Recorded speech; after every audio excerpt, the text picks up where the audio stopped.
So you know all about reaching a Champions League final. The big question is, though, I guess, for Dortmund right now, and we can see the shirt behind you, is how do they overcome Mbappe and co? Well, I think I was at their game against Leverkusen last weekend, or 2 weeks ago, and they played really well against a really good Leverkusen side. Dortmund at home are a really top side. The crowd, as everybody knows, indicates they're a very difficult team to play against. It's a hard game for PSG, a really tough game. So I think if Dortmund can get a decent lead to take to Paris, then I think they'll be favourites to go through. Dortmund go into the game in poor form, though, don't they, Paul? Having lost their last match 4-1 against Leipzig. But Jadon Sancho getting back to his best. How impressed have you been with him over the last few months?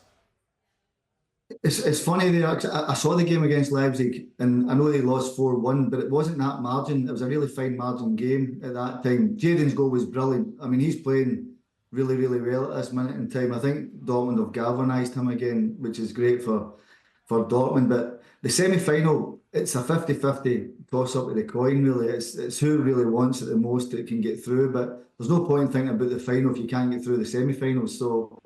But the club's in a good place. It really is. The fans will come there on Wednesday night and they'll be absolutely bouncing. I know that for a fact. Yeah. The other one, let's talk about Jude Belling, a player you know well as well from his time at Dortmund.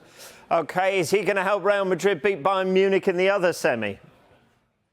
I think over the 2 games they'll get it. I really do. I think Madrid will come out winners of that. I think being in the Bernabeu, the second leg is definitely going to help them because they'll know what they've got to do at that point. I think Madrid can score, Rob, in Munich. Obviously, Harry Kane's playing ever so well and is always going to be a threat. But I think Jude, I mean, I met him a few years ago and what a right top lad he is. Really humble guy, and his career is blossoming into a world-class player, really.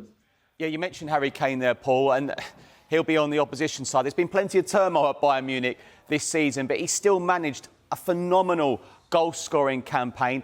I mean, did you expect him to do that well at Bayern? I mean, he's one of, if not the best striker in the world still, isn't he? Well, without a doubt, I don't think anybody can argue with his goal-scoring ability.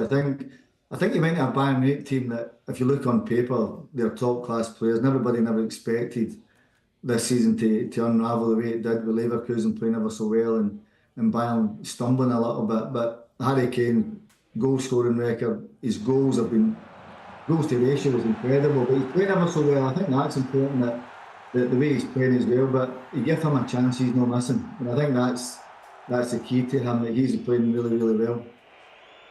Yeah, he's looking good. Will his goal threat be enough, though? Let's put you on the spot here, Paul. Who's making the final from those 2 semis? Well, my heart's going to go Dortmund v Real Madrid. That's what I'm going to go for. And I think the great thing about it would be Bellingham playing against his old club. So that's what I'm going to go for. That would be a thing, wouldn't it? Paul, let's talk about a club you know well as well, Aston Villa.